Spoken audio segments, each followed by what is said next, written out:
Instant combat. Je suis Laura, journaliste pour le site 30millionsdamis.fr et j'aimerais vous parler aujourd'hui d'une donnée inquiétante et peu connue. Saviez-vous que seul 0,6% du territoire français est en libre évolution, autrement dit, exempte de toute intervention humaine ? Car même à l'intérieur des zones de protection fortes, qui correspondent à seulement 1,54% du territoire métropolitain terrestre, les activités humaines sont encore bien présentes, qu'il s'agisse de l'exploitation forestière, du pastoralisme ou même de la chasse. Du reste, la pratique de la chasse est autorisée dans des zones cœur de certains parcs nationaux, ainsi que dans une grande majorité des réserves naturelles nationales et dans la plupart des réserves naturelles régionales.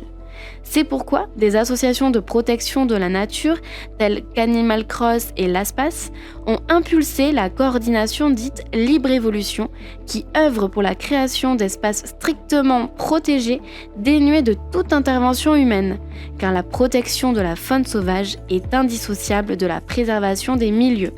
Valérie Thomé, vice-présidente d'Animal Cross, nous en dit plus.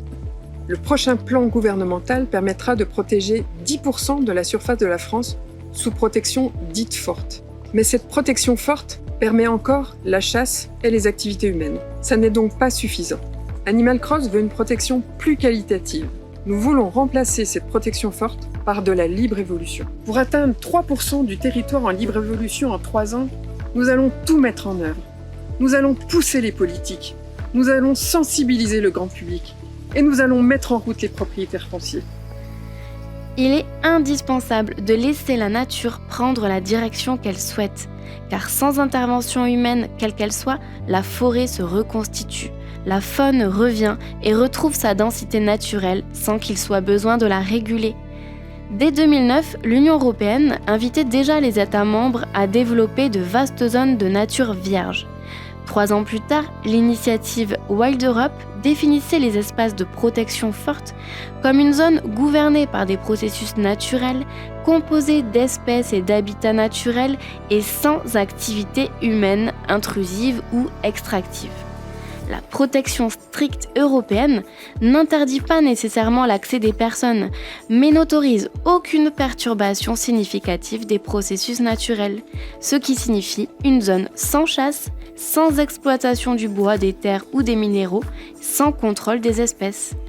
Dans cette lignée, la stratégie de l'Union européenne en faveur de la biodiversité à l'horizon 2030 prévoit qu'au moins un tiers des zones protégées, soit 10% des terres et 10% des mers de l'Union européenne, le soient strictement. Une bonne nouvelle donc, mais reste alors à l'État français de suivre cette voie, une évolution inéluctable pour préserver les animaux et leurs milieux. Si vous souhaitez en savoir plus sur ce réensauvagement, rendez-vous sur 30millionsdamis.fr et n'oubliez pas de vous abonner à nos réseaux sociaux, TikTok, Instagram, Twitter, Facebook et YouTube. Merci pour votre écoute et à très bientôt.